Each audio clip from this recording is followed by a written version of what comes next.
a member of the Beautification and Improvement Commission in Skokie. The Beautification and Improvement Commission advises the mayor and the Board of Trustees on policy, programs, and other matters of beautification and conservation. The commission seeks to promote and educate residents on environmentally sustainable gardening and landscaping, foster community participation, advocate for the enhancement of Skokie's tree canopy, improve the overall aesthetics of Skokie, and collaborate with similar commissions, community groups, and the Skokie Park District. Our vision is a community where biodiversity thrives and people create sustainable landscapes and enhance the beauty of our village and enrich our lives. I'm very pleased to welcome everyone to this ongoing series of educational events that we are co-sponsoring with the Skokie Public Library. We hope with these opportunities, everyone in Skokie can learn new ways to improve their home landscapes to promote native plantings and ecological landscaping principles. So I'm going to introduce our speaker tonight, and we are going to have time for a Q&A after, just so you know, and I'll walk around with a microphone, so save your questions. Liz Vogel grew up exploring the wilds of upper Minnesota, influenced by a mom who loved to garden and a grandmother who raised a family on a very productive 20 by 100 foot plot. A love of plant was certain to be in her future. After a first career in graphic design, so I'm looking forward to this presentation, it'll be very pretty, Liz jumped all in on plants and gardening, first earning her professional gardener certification from the Chicago Botanic Garden, and then on to receive a Master's of Landscape Architecture from the University of Illinois. Currently, Liz, who owns North Branch Natives with a partner, leads a small but mighty group of horticulturists that help to transform home, school, and park landscapes into places of community, nature, and wonder. And she splits her time between this work with the North Branch Natives Company and the Chicago Botanic Garden Plant Sciences Department. And I actually work at the Chicago Botanic Garden, so it's a Chicago Botanic Garden kind of night. So without further ado, Liz.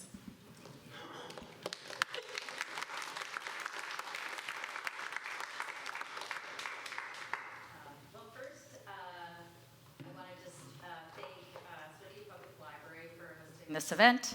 Thank you. And for all of you for coming out and supporting native gardening and interest in environment. We're going to talk a little bit just about what we can do right now in our gardens and our landscapes to kind of keep things tidy, to garden them, but to also keep a lot of function because there's a lot going on in our gardens right now. As Rachel said, I co-own North Branch Natives, and we are really a design and education company. So we kind of started just out of a need that I saw, or that we saw, of people who wanted to have some agency and learn how to garden with native plants, add some beauty and function into their landscapes. We work with community park groups, we work with schools, a lot of homeowners, and we have a lot of really amazing people who come and work with us as well. So I guess I want to just start with a kind of a question, like, why is gardening important? And I do think that all gardening is wonderful and really makes us happy, connects us with nature. But I do feel native gardening with native plants. And I guess I just want to, if I can ask a show of hands, like, how many people out there garden with native plants now? Awesome, okay. So it's probably not a hard sell for you folks. But I do, there's a lot of talk about cultivars or native plants, and why they're important. I think wild plants or native plants, native to Illinois, really tell us more about our environment. They can tell us the soil moisture. They'll tell us what pollinators are there, what birds are there. And I just think that connection to our environment, especially now, is really important. I think our environment needs us, and we need it as well. And then you probably then know Xerces Society, you native gardeners out there. It's a great source for information on pollinators. This slide I just wanted to show just kind of why it's important maybe that we're adding some native plants back into our landscapes. Just we have pollinator populations are in decline, and we probably see that, we hear about that. One fact, I think, bees and other pollinators touch our lives every day in ways we may not realize. Pollination services, they're responsible for as much as 1/3 of the food and drinks that we consume. And I think that's an important point, but I also think, they make us happy. I think that when you're out in your garden and you see bees buzzing around, or maybe a hummingbird comes to visit, that touches us in a really significant way. So even if, even knowing that, we want to contribute and have some agency and build some habitat back, but we're getting fed by that too, and I think that's a really important point. So what can you do? So we've heard leave the leaves, and I believe that fully, but also leave the stems and the twigs and the seed heads and a lot of the things that are up in our gardens right now. And why is that? I remember once having a thought of when I first started gardening, and you're in your garden during the summertime and you see the bees or the butterflies and thinking like, where does all this stuff go? And a lot of it sticks around. A lot of it, if you have habitat, stays right there in your garden. So you have the queen bumblebee that overwinters in leaf material. Black swallowtail butterflies, we're probably all familiar with those. And they create a chrysalis tethered to a sturdy stem in our garden. So that's what they're doing right now. Hollow leaf stems, we have leafcutter bees that'll make a home in there. And then there are a lot of native bees that live in the soil. So there's just a lot of life going on in our garden, even when it looks like our plants are all asleep.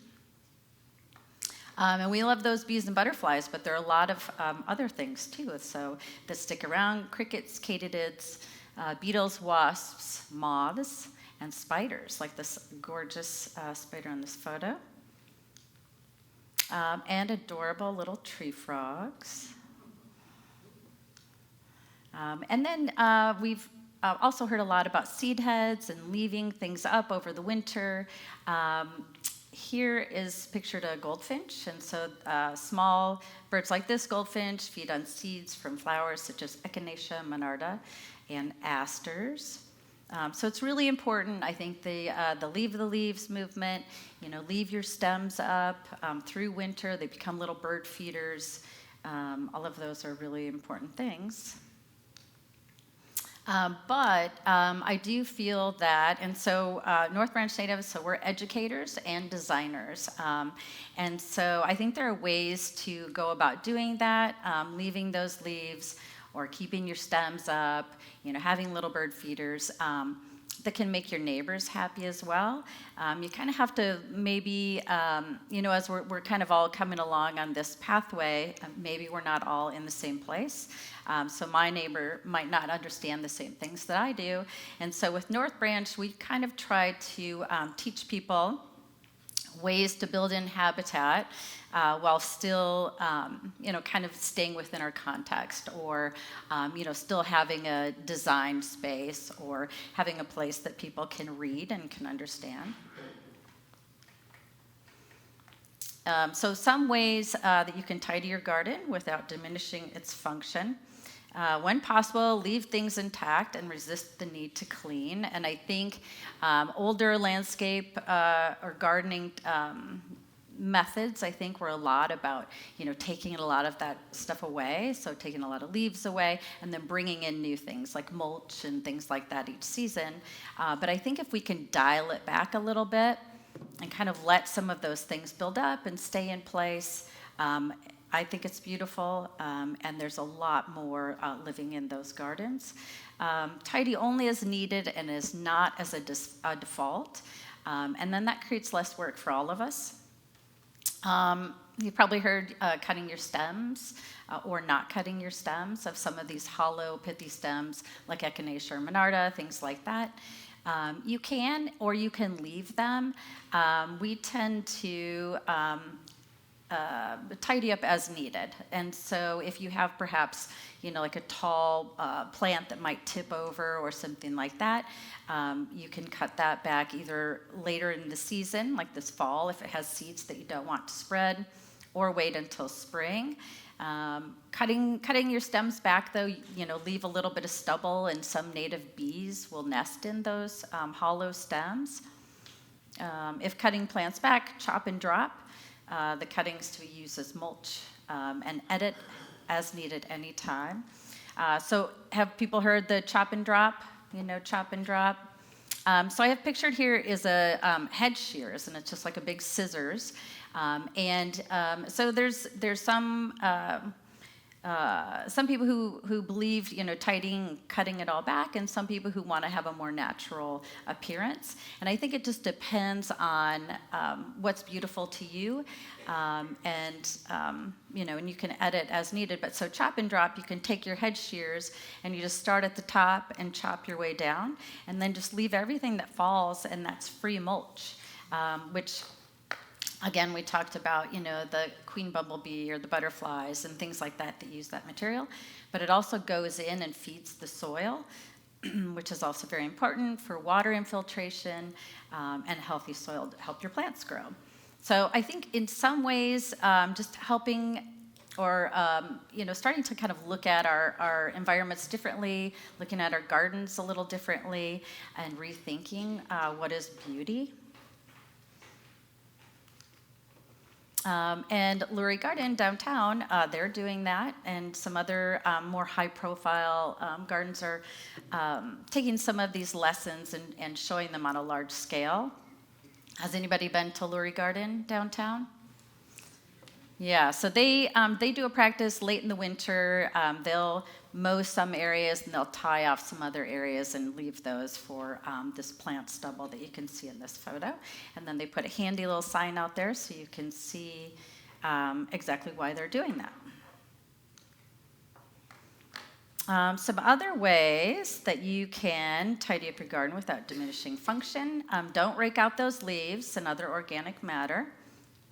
Plant leaf catchers, and I guess what I mean by that is just, some things that are going to hold those leaves in place. So if you have a garden that kind of dies down to the ground at the end of the season, then, you really probably don't want to collect a lot of leaves because they're going to end up blowing over into the neighbor's garden.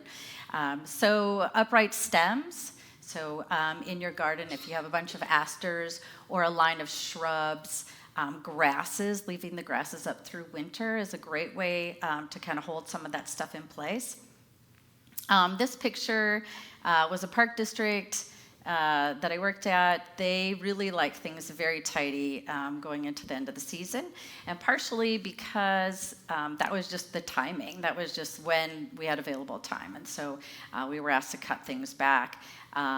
And so instead of clearing everything out, we would tuck the leaves in the back of that bed. And it still, has a nice tidy appearance, but you have a lot of material kind of tucked in there and hanging in there. I would plant, a few more shrubs in there and things like that. The broom is really one of my favorite garden tools, and it is because I think once you're out there gardening and things are kind of flying about a little bit, giving that edge a nice clean sweep just goes a long way in kind of just like, showing that the garden's cared for, and giving it kind of a finished appearance. And I think that makes people understand that, like, oh yes, this is a place that is intentional.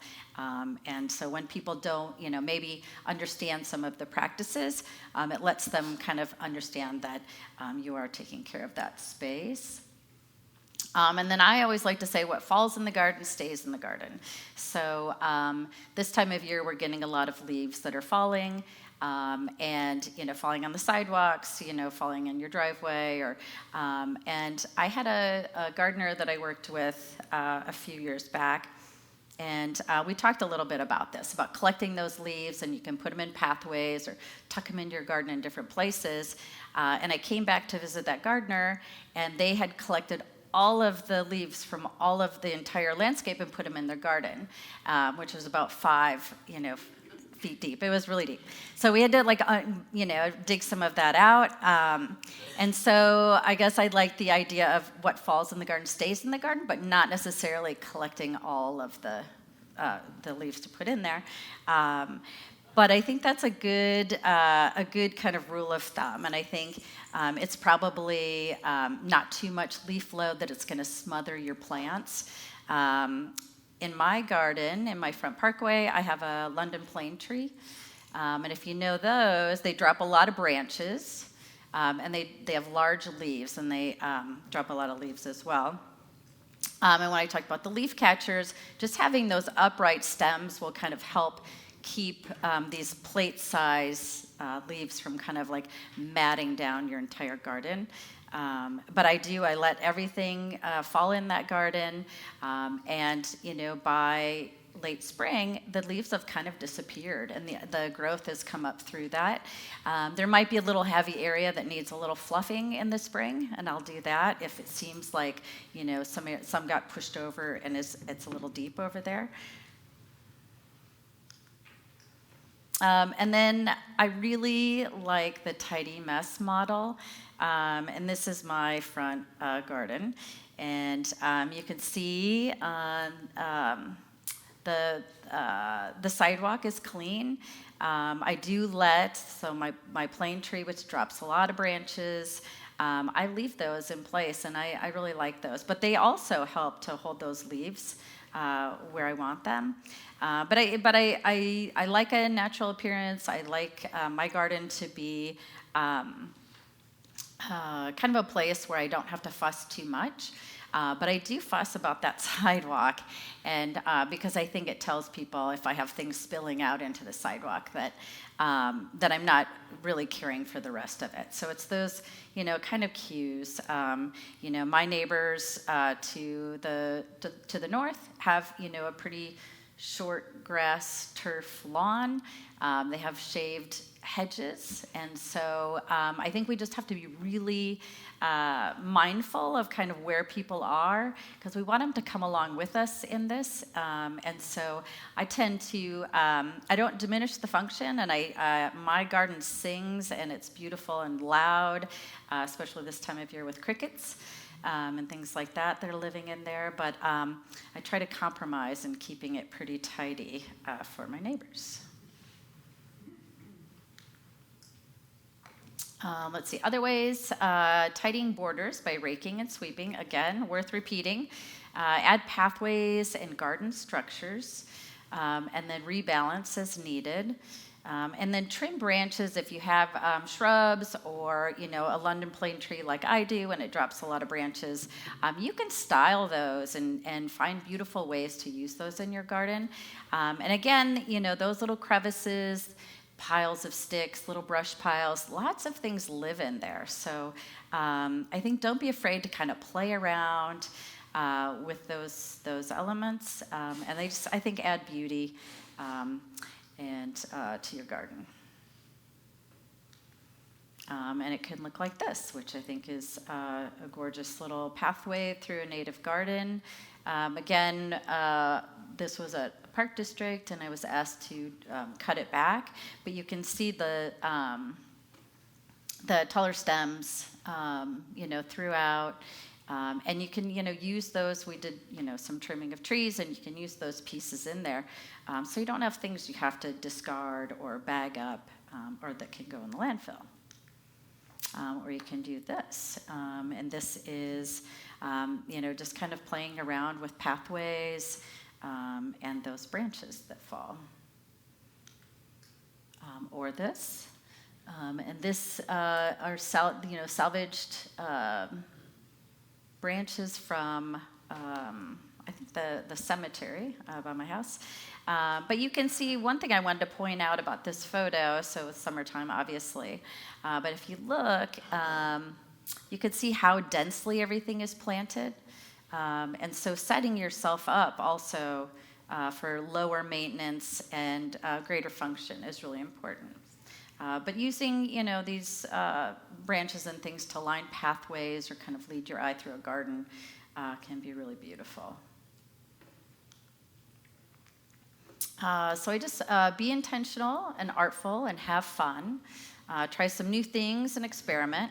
No need to get really stressed out about it.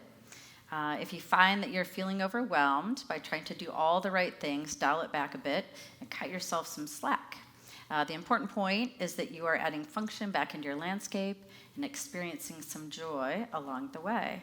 I think one thing with North Branch, we work with a lot of home gardeners, and we get a lot of emails, and we go out to people's landscapes. We get a lot of emails and questions and things like that. And I think what we really try to do is just give people permission to kind of make mistakes and to experiment, and none of it has to be perfect, and we're all learning.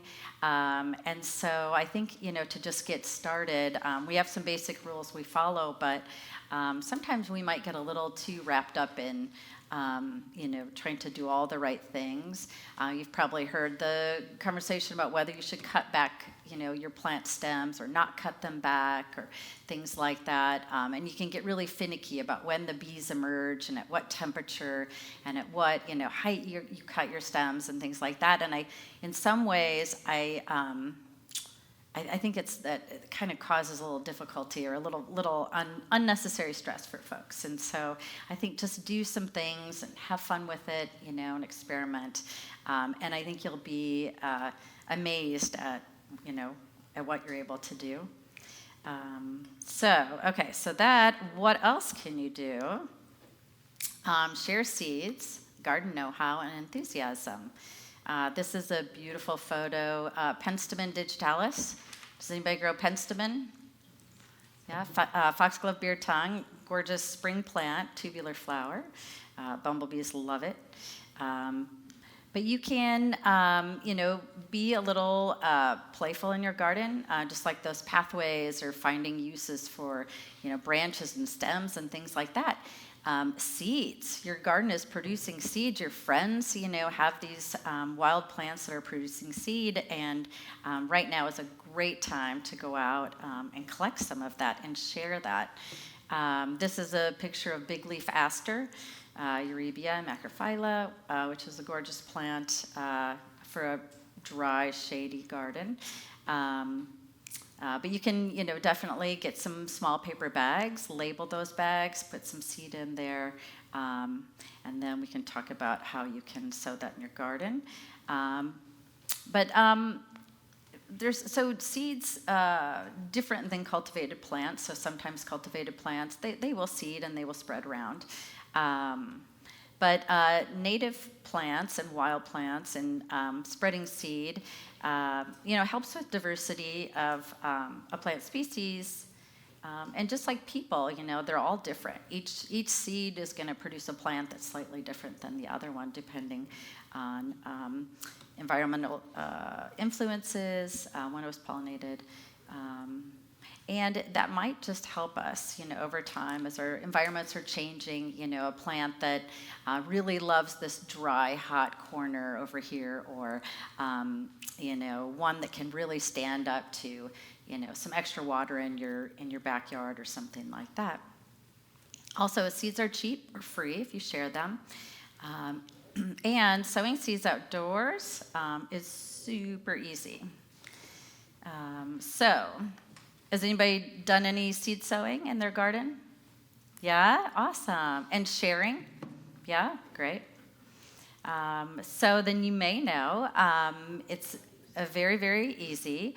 Many Illinois native species need this cold, moist stratification period, which is kind of mimics winter, right? So if you do it indoors or in your refrigerator, you kind of will do it for 30, 60, 90 days or something like that.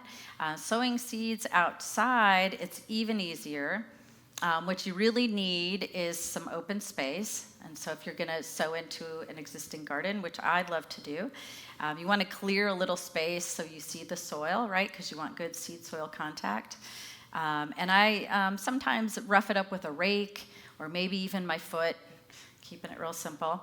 And then you can take your seeds and sow those into the soil, that top layer, and then I generally just kind of tamp it down with my foot so you get good seed-soil contact. And then you wait. And that is it. And so existing gardens, we plant densely. North Ranch, we generally do 12-inch spacing, so there's not a lot of room, really. Some things have more foliage at the base. Some things, produce more up top. But just find a little open area, experiment, share those seeds, and you can add just a lot of, more plant diversity to your garden. So these are just some, I just wanted to give a quick little list of some really easy winners that you could use to sow into your garden. This first plant is columbine. And that is a beautiful early spring flower, woodland flower. And actually, the seeds, which are incredibly beautiful, these little black pearls. This is a handful of columbine seed that I have there. And if you've ever collected this, if you go out and collect seeds, you have to be careful of where you do that and only collect seed where you have permission to do so. But sharing between gardens is a beautiful way to do it. Columbine is really great because as that flower matures and ripens and then dries, it turns upright, and you've probably seen that, and it forms these little cups. And then if you could just take it and it rolls out right into your hand, it's really beautiful. So it's just a really satisfying feeling. But that's a great plant. Hummingbirds also love it. The second plant picture there, does anybody know what that one is? Yeah, Zizia, golden Alexanders. And golden Alexanders are a host plant for swallowtails, awesome. And a lot of things in the carrot family. Actually, if you have an herb garden, you'll probably see swallowtails eating your dill or your parsley as well. But definitely the golden Alexanders.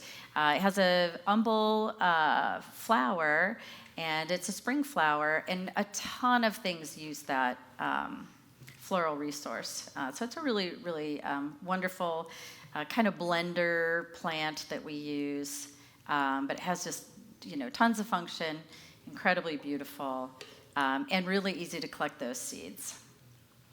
The next one, Rudbeckia subtomentosa, is a taller Rudbeckia, or black-eyed Susan. Also a really beautiful plant, flowers later in the season. The seeds are really fragrant. And so if you gather those, I have a bag in my car actually right now. And so my car smells amazing. And but it's a really beautiful flower. Lots of bees and use that late season flower. Next is a goldenrod. And I think when we think goldenrods, sometimes we think of the big goldenrod that shows up in your garden, right? The Canada goldenrod, which bees also love, but it spreads quite a bit. This is a little short little guy. So this is zigzag goldenrod, and great in a shady garden. And love that plant. The bees will love it late in the season. You'll see lots of bumblebees and things like that. Prairie Moon Nursery, I just wanted to give a little shout out there. So share with your friends, share these seeds with your friends, share information, tell people, how to do it, I guess. If you're sharing seeds, or if you want to try a new species, Prairie Moon Nursery is a great source for ordering those. And what's that? Which nursery? Prairie Moon. Yep. There's Prairie Moon Nursery, there's Prairie Nursery as well. Both sell seeds, but it's $3 for a packet of seeds, which is pretty, economical way to add some new flowers into your garden.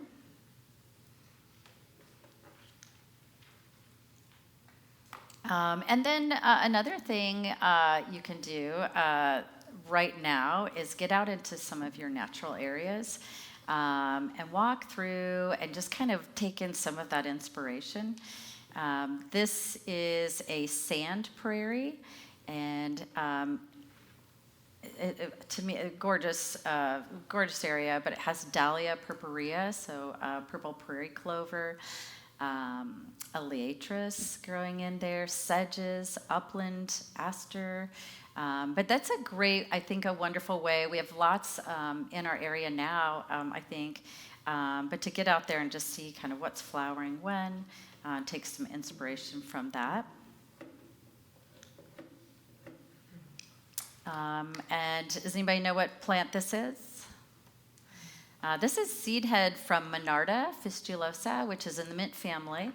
But it's a great, echinacea is a great little bird feeder, has lots of seeds for those goldfinches, but Monarda does the same. And so leaving these seed heads up through winter, you can continue to feed things through the season, but they're also, really beautiful. The seed heads with a little dusting of snow on top.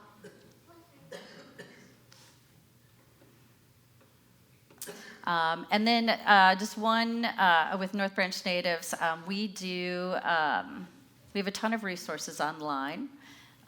We do consultations, garden consultations. We'll come out to your garden and chat with you, help you design your space. So you can check out our website there and plant it and they will come.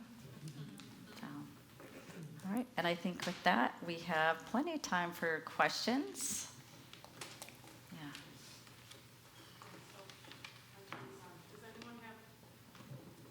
Yeah. Hello? Yeah, does anyone have a question?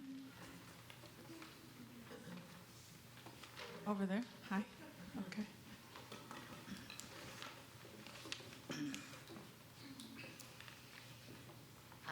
Can you talk about sedges a little bit? Yeah, sure.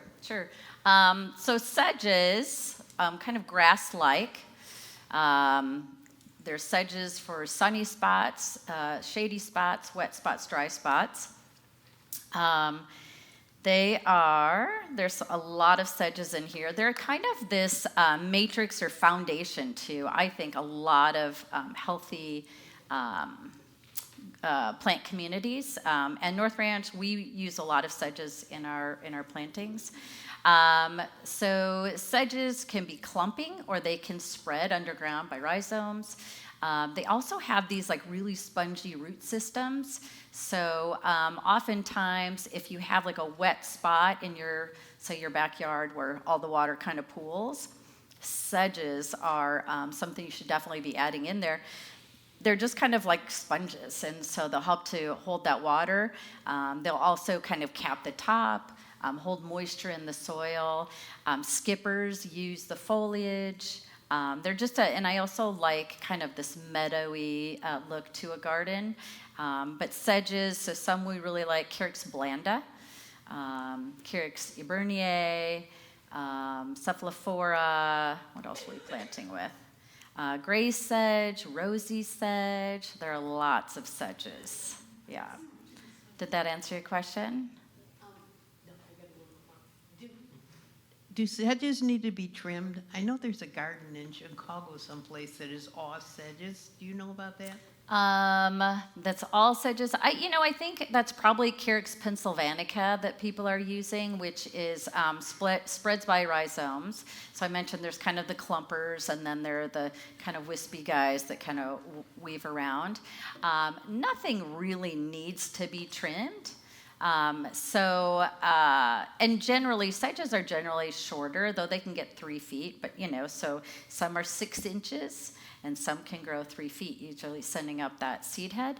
But late, I guess some that might kind of a little bit like Spiralis, if you know prairie drop seed, has a lot of foliage that might kind of splay out on the ground or in your garden that you might want to trim up so it doesn't kind of like smother things next to it. But I tend to not trim the sedges too much. Again, I think that if things are looking out of place, I think you can go in there and trim, and you can use your hedge shears, pruners, and just kind of rebalance things that way. I also think that looking at your garden, and now is a great time to just take a look and kind of assess and see what you might want to enhance or fill in. Maybe you didn't have a lot of flowers this fall, and you want more for pollinators, so it's maybe that liatris, adding some asters in there and some goldenrod. But I think it's like sometimes rebalancing or looking for patterning. So they're wild plants and they're going to move around. And when you look at your garden, whatever that intention was when you first planted it, and if that kind of disappears a little bit, you can go in and edit and kind of bring back some of that patterning. But sedges, for the most part, I kind of just let them kind of hang out and do their thing. Yeah. I have a question. I'm going to cut the line here. For the spring, it's very confusing to me as a gardener, like when to start, because it's earlier. There's always like this weird warming thing, and then you're like, oh, wait a second, should I start cutting things back and prepping? Could you address that a little bit? Because I think with climate change, it's very tempting for gardeners to get to it, but maybe we shouldn't, and wait. I'm not sure. Yes, so there are a couple different ways to think about that. One is you don't have to do anything, really. But it is a garden, and I think that we, as gardeners, we tinker, and also you kind of, it's probably habit, maybe, but this kind of refresh that you do a little bit in your garden. So I tend to cut things back when new growth is coming up, and I have a lot of kind of taller dead stems. And maybe they're starting to fall over and they kind of look a little messy. And again, I'm kind of gardening for my neighbors too. So I want to make sure that it's readable and understandable. So that I might cut those things back. A lot of things I'll just let grow up right through the old stems and whatnot. So like this picture, for instance. So this is Zizia coming up through old stems. We did trim a little bit, but a lot of it, you can just let that new growth take it over. And again, it's just standing back and saying, how does this look to me?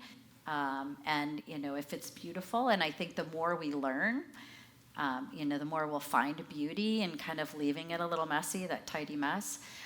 So there's another thing that people talk about cutting back, and it is about bees and when bees emerge. And I've heard, certain temperatures, don't cut anything back before this time because this bee is going to emerge. But and that might kind of general rule be the case. But bees and all these insects are just as seasonal as the flowers. So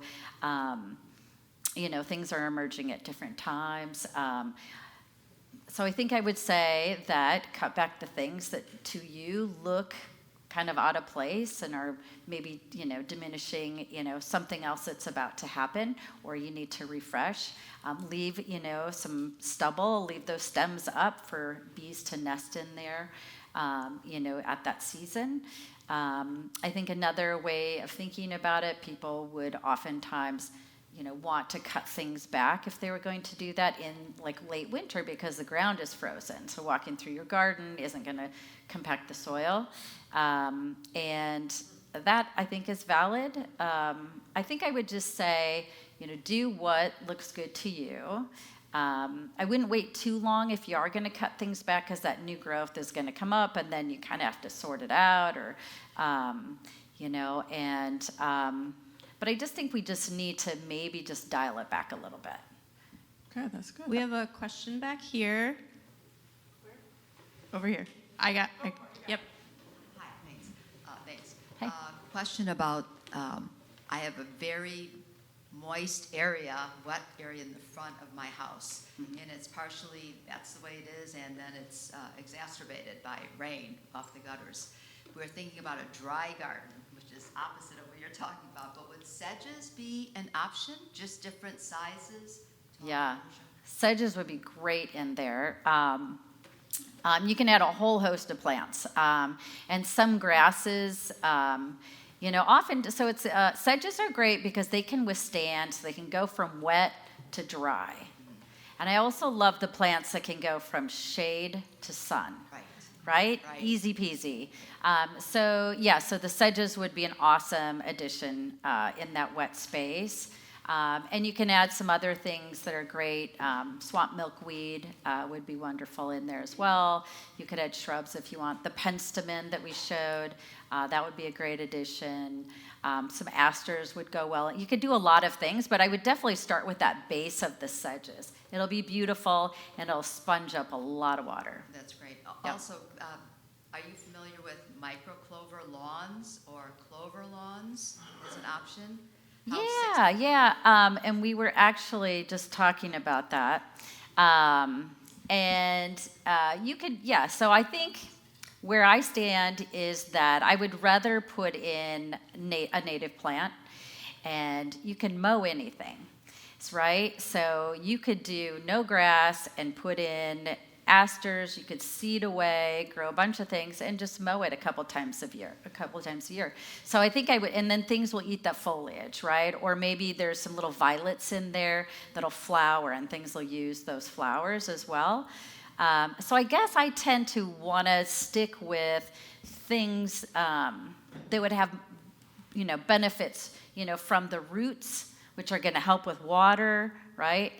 To the foliage, which a lot of things will eat, to if you let it flower. So I just think there's function on top of function, if you use native plants. And you can keep them whatever height you want. So I think I'd rather go that route. Thank you. Yeah. So I actually don't have a yard. I have a garden plot through the Skokie Park District that is 20 by 20 feet. And at first I was thinking of just using it for food production, but I love flowers and I love natives and I love helping the environment. I noticed that up until now, maybe for years, the Skokie Park District was tilling these plots annually, and there may be about 30 of them there behind Madison Elementary. Just this year, after a bunch of us emailed the Skokie Park District's Board of Directors, they finally decided to go no-till. So a bunch of us are really excited about being able to plant perennials, and I want to be able to push natives amongst my neighbors who, would be able to learn from me if possible. I wanted to know, are there any deep taproot pollinators that you would recommend, pollinator natives, and those that would help bring up nutrients, from the soil that don't take up too much space? Because I was thinking of devoting a small part of my plot to natives. Yeah, definitely. And so are you growing them to do cut flowers or for seeds or just for beauty? For both, and to enrich the soil and to break up the compactness. Okay. So you're also going to plant vegetables in there? Yeah, the majority will be vegetables. Oh, okay, awesome. Yeah, so I guess I would do some things that are going to, some big flower plants, because they're going to draw the bees, and then you'll have, more fruit or whatever you're growing. Monarda is a great one, Monarda fistulosa. The penstemon, the zizia, a whole host of things.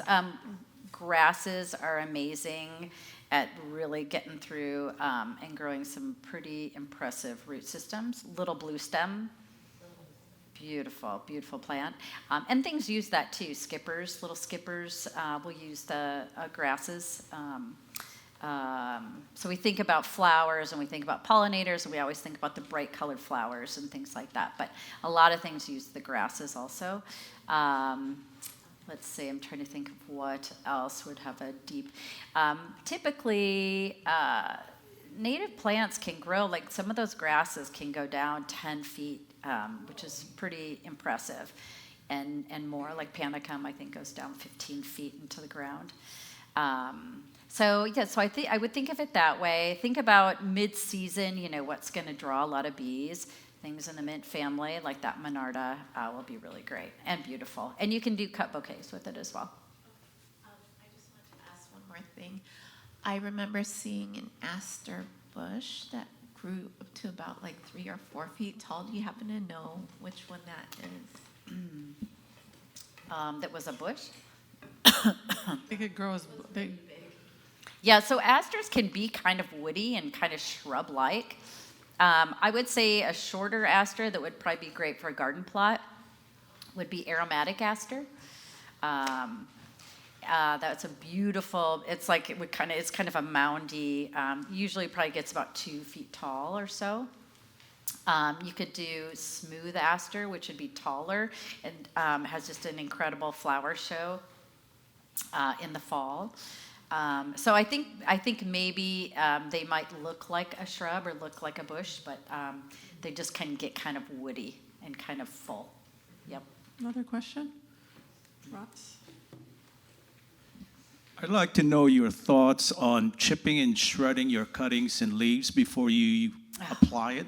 I started doing that. I was wondering if it's not good or it's okay. I love that question because it's another one of those things that, we're kind of like, should we do this? Should we do that? And I think that depending on what kind of tree you have and where these leaves are coming from, there is just a lot living on those leaves. And so, again, when I said, what falls in the garden stays in the garden, I think I prefer to, like my walkways or something like that, if I have a bunch of leaves that have fallen on there, taking those to another area and kind of putting them behind and holding them in place. I don't really mow up or mulch any of the leaves. I just think we shred a lot of things in there. Again, though, being too finicky and too particular and being afraid to do the wrong thing. If you have a ton of leaves and you need to get rid of them, it's way better than bagging them up and sending them out. So kind of like what fits for you. I think the best thing is to just have a natural garden where when things land there, they're okay. They get tucked in place, and they kind of stay there. But if you do have to clear some more areas, my first, move would be to take that and then, take it to another space. I have a bunch of Joe Pye in my garden, and it's the perfect place behind that to hide all my extra leaves. And they get lodged in there, so then, they don't end up in my stairway or something like that. Yep. So great question, though. I'm going to go over on this side.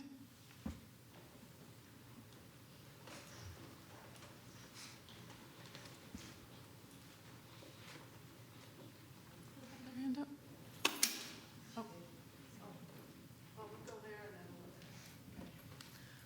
Hi, talking about leaving the leaves, but what if the leaves have stuff that might not be so good on them? Like, I know this year, my tree, and I know a lot of others, maples, have like this cottony scale, maple scale. Would you leave those leaves, or what do you do about when there's some not so good stuff? But yeah, is it, what kind of maple is it? It's a silver maple. Oh, okay. Yeah, I guess it's a lot of this stuff like Monarda, we were talking about Monarda, some things get mildew on the leaves, and it's just natural. So I would leave those leaves because it's already there. I don't think it's going to cause any damage. I guess I would, if it looks bad or something like that, you could hide them behind. I guess I'm more concerned, like, if leaving those leaves makes the scale problem worse and it gets worse and worse, that could be bad for the tree overall, but also, I don't know if anything's going to tone down a silver maple. I know, but if it makes it worse in the tree. Yeah, I wouldn't worry about it. I mean, if you email me, I can look into that a little bit. But I just think sometimes the plants know what they're doing, and silver maples, they're pretty tough. So I can't imagine, a leaf issue kind of causing bigger problems with it necessarily. You don't think it will overwinter and damage?